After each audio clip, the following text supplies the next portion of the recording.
揮灑希望，迎向陽光2025陽光畫展首次走進奇美博物館，以跨界合作的方式展出燒傷與延損孩子的創作。我們今天醫療跟文化的結合，透過了輝瑞公司、陽光基金會給我們的協助，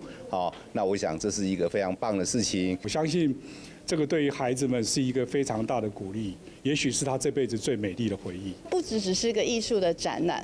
更是讓很多面臨困境、在逆境中的人可以看到希望的陽光。透過一幅幅的畫作，帶領觀眾走進燒傷延損孩子的內心世界，在筆觸中看見面對傷痛的勇氣與力量。其中小畫家婷婷在1歲半時，因為熱水意外，左腳嚴重燒燙傷，歷經漫長的復原，以家人露營去這幅作品獲得優選。如果這些畫可以讓所有在醫院裡的病人看到的話，我會很開心。他沒有記憶了，因為1歲半，然後就穿壓力襪，大概穿到那個上幼兒園之前，長皮之前是都在那個醫院做回诊換藥，對他來講也是折磨。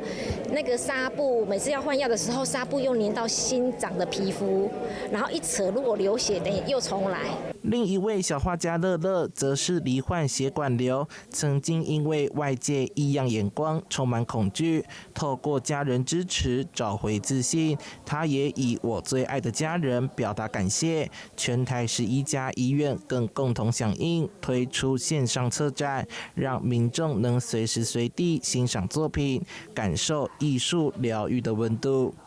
記者宋海棠的報道。